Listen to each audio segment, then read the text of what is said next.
Assalamualaikum warahmatullahi wabarakatuh. Kami dari kelompok 3. Perkenalkan, saya Seli Oktarahmah. Saya Aisyah Suci Praitno.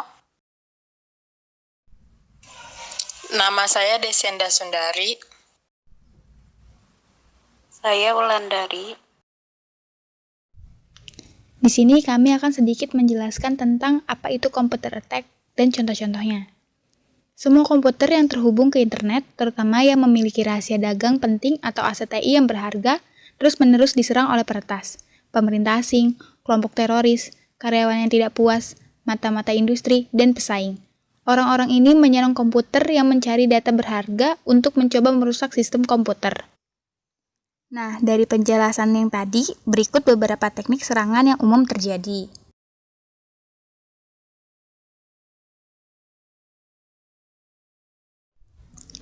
Yang pertama ada hacking. Hacking adalah akses tidak sah, modifikasi, atau penggunaan perangkat elektronik atau lainnya elemen sistem komputer. Sebagian besar peretas membobol sistem menggunakan kelemahan yang diketahui dalam sistem operasi atau program aplikasi, atau sebagai akibat dari kontrol akses yang buruk.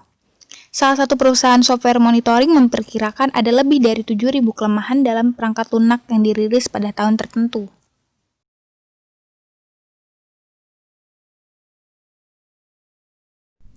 Salah satu contoh berikut menggambarkan serangan hacking dan kerusakan yang disebabkannya. Yang pertama, peretas Rusia membobol sistem Citibank dan mencuri 10 juta dolar dari akun pelanggan. Yang kedua, seorang peretas menembus komputer pemasok perangkat lunak dan menggunakan pipet terbukanya ke bank pelanggan untuk menginstal Trojan horse yang kuat di komputer bank.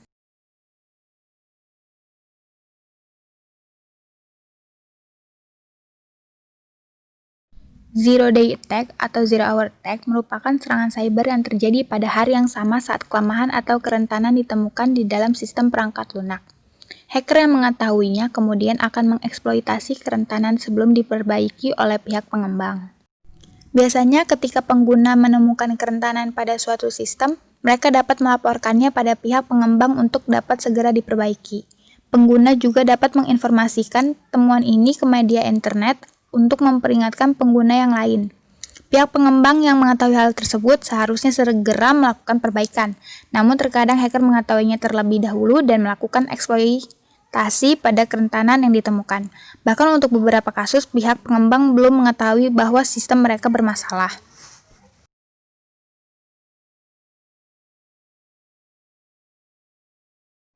Contohnya pada tahun 2016 misalnya, ada serangan Zero Day CVE 2016-4117 yang mengeksploitasi kelemahan yang sebelumnya belum ditemukan di Adobe Flash Player. Juga pada tahun 2016, lebih dari 100 organisasi menyerah pada bug Zero Day CVE 2016-0167 yang dieksploitasi untuk peningkatan serangan privilege yang menargetkan Microsoft Windows. Cross-site scripting atau XSS adalah kerentanan di halaman web dinamis yang memungkinkan penyerangan membypass mekanisme keamanan browser dan memerintahkan browser korban untuk mengeksekusi kode. Berpikir itu berasal dari situs web yang diinginkan. Sebagian besar serangan menggunakan JavaScript yang dapat dieksekusi, meskipun HTML, Flash, atau kode lainnya yang dapat dijalankan browser juga digunakan. Cacat XSS adalah kesalahan paling umum dalam aplikasi web saat ini dan terjadi di mana saja aplikasi web menggunakan input dari pengguna dalam output yang dihasilkan tanpa memvalidasi atau menyandikannya. Kemungkinan itu sebuah situs berisi kerentanan XSS sangat tinggi. Menemukan kekurangan ini tidak sulit penyerang. Ada banyak alat gratis yang tersedia yang membantu peretas menemukan mereka, membuat program jahat kode, dan menyuntikannya ke situs target. Banyak situs terkemuka mengalami serangan XSS, termasuk Google, Yahoo, Facebook, MySpace, dan MediaWiki. Bahkan MediaWiki harus memperbaikinya 30 kelemahan XSS untuk melindungi Wikipedia. Contoh cara kerja XSS berikut. Luana menghost situs web yang sering Kristi gunakan untuk menyimpan semua data keuangannya. Untuk menggunakan situs web, Kristi login menggunakan nama pengguna dan kata sandi. Saat mencari situs web yang rentan, Miles menemukan bahwa situs web Luana memiliki kerentanan XSS. Miles membuat URL untuk mengeksploitasinya dan mengirimkannya ke Christie. Dalam surel itu memotivasi Christie untuk mengkliknya saat masuk ke situs web Luana. Kerentanan XSS dieksploitasi ketika skrip berbahaya yang tertanam dalam URL Miles dijalankan di browser Christie. Seperti jika itu datang langsung dari server Luana. Skrip mengirimkan cookie sesi Christie ke Miles yang membajak sesi Christie. Miles sekarang bisa melakukan apa saja yang bisa dilakukan oleh Christie. Miles juga dapat mengirimkan cookie korban ke server lain, menyuntikkan formulir yang mencuri data rahasia Christie, mengungkapkannya file, atau install program kuda Trojan di komputernya. Miles juga dapat menggunakan XSS untuk mengirim skrip berbahaya ke komputer suaminya, Jeremy. Browser Jeremy tidak memiliki cara untuk mengetahui hal itu. Skrip seharusnya tidak dipercaya.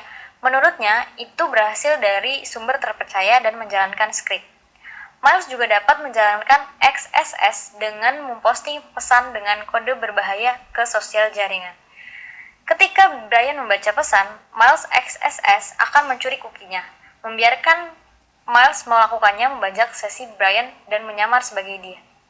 Untuk menemukan kekurangan, perusahaan meninjau kode mereka, mencari semua lokasi tempat input dari permintaan HTTP, dapat memasukkan output HTML.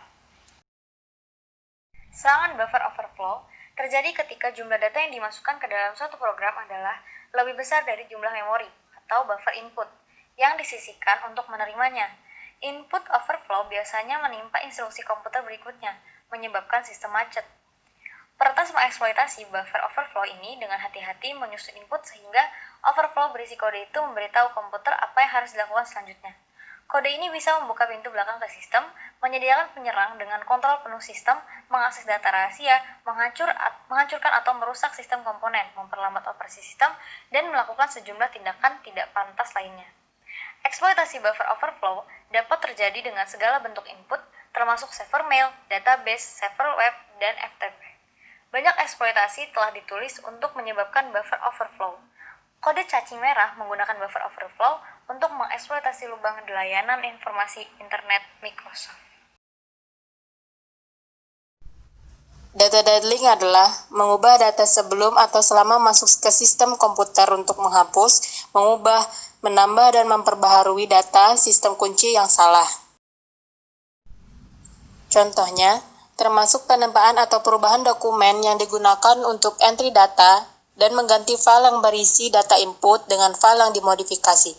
Sebuah juru tulis untuk pialang di firm mengubah transaksi untuk mencatat penjualan 1.700 saham Loren, saham industri bernilai $2.500, karena saham di Long Island Lighting bernilai lebih dari $25.000. Kebocoran data adalah penyalinan data perusahaan yang tidak sah. Contohnya, 10 karyawan jaminan sosial mencuri 11.000 nomor jaminan sosial dan informasi identitas lainnya dan menjualnya kepada penipu pencurian identitas. ACXIM mengalami kehilangan data ketika lebih dari 1,5 tahun seseorang menggunakan klien FTP perusahaan untuk mencuri 8,2 GB data. Yang ketujuh, spionage ekonomi, yaitu pencurian informasi, rahasia dagang, dan kekayaan intelektual.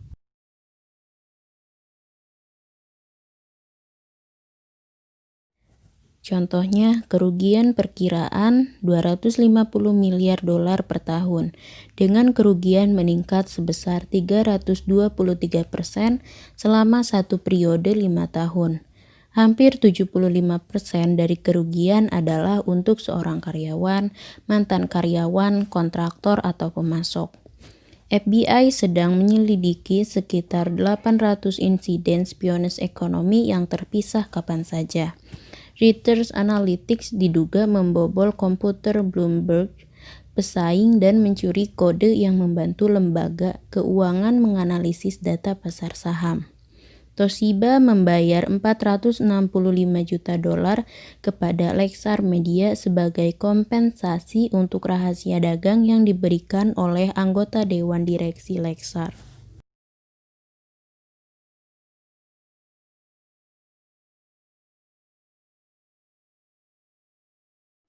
Yang kedelapan, pembajakan perangkat lunak. yaitu penyalinan atau distribusi perangkat lunak yang dilindungi hak cipta secara tidak sah. Ada 3 bentuk pembajakan perangkat lunak, yaitu pertama, menjual komputer dengan perangkat lunak ilegal yang dimuat sebelumnya. Yang kedua, menginstal salinan lisensi tunggal pada beberapa mesin. Dan yang ketiga, memuat perangkat lunak pada jaringan server dan memungkinkan akses tidak terbatas padanya yang melanggar perjanjian lisensi perangkat lunak. Contohnya, diperkirakan bahwa untuk setiap penjualan perangkat lunak legal, antara 7 dan 8 salinan ilegal yang dibuat untuk beberapa hari setelah dirilis. Sebagian besar perangkat lunak baru ada di internet dan tersedia gratis bagi mereka yang ingin mengunduhnya secara ilegal. Diperkirakan 43% perangkat lunak dibajak. Di beberapa negara, lebih dari 90% dibajak. Industri perangkat lunak memperkirakan kerugian ekonomi yang timbul untuk pembajakan perangkat lunak melebihi 50 miliar dolar per tahun. Sekian materi yang dapat kami sampaikan, semoga bermanfaat untuk kita semua. Terima kasih atas perhatiannya, kurang lebihnya mohon maaf. Wassalamualaikum warahmatullahi wabarakatuh.